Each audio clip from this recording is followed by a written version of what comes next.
À travers le projet d'appui aux médias financé par l'Union européenne, des journalistes de 8 médias ont bénéficié des formations et des coachings sur la gestion des plateformes en ligne.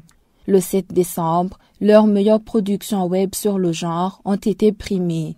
Une occasion de rappeler le rôle des médias dans la lutte contre les violences basées sur le genre. Reconnaissant leur rôle primordial dans la lutte contre les violences basées sur le genre, certains journalistes confient que la contribution des médias dans ce combat reste à désirer. Les médias jouent un rôle primordial dans la lutte contre les violences basées sur le genre, mais malheureusement les informations traitées par les médias ne sont pas vraiment satisfaisantes, dans le sens où elles ne parviennent même pas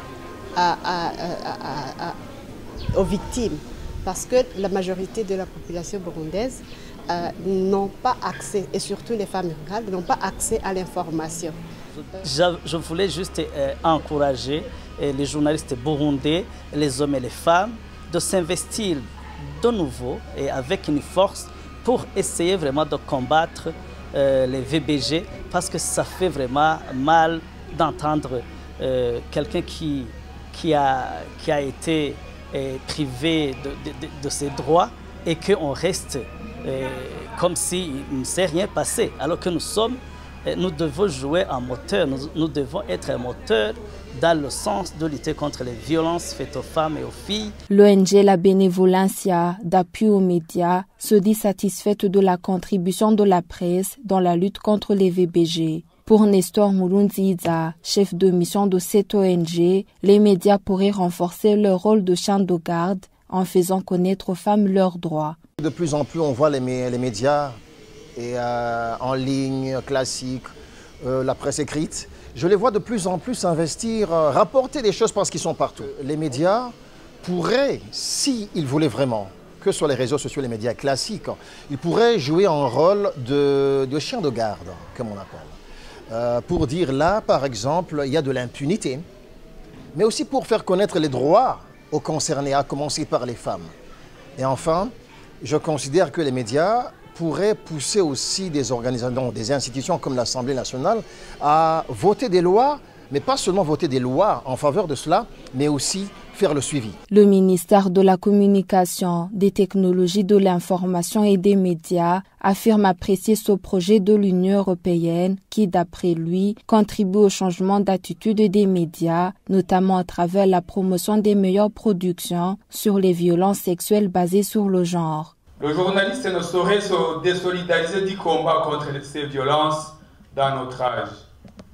Le projet dont nous parlons tout à l'heure y est revenu de temps en temps.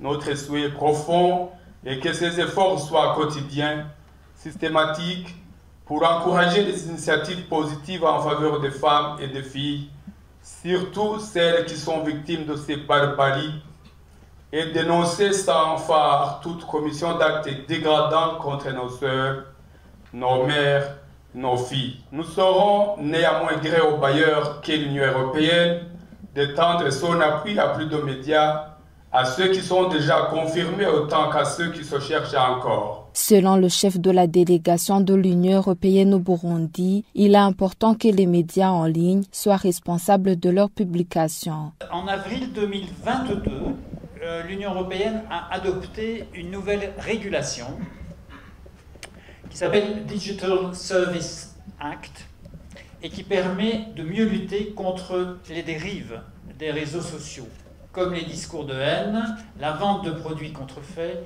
et les campagnes de désinformation. Le Burundi, il n'échappe pas à ces défis.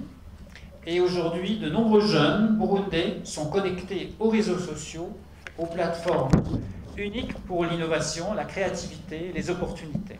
Et il est donc particulièrement important que les médias en ligne soient responsables et publient des contenus vérifiés et adaptés au public local.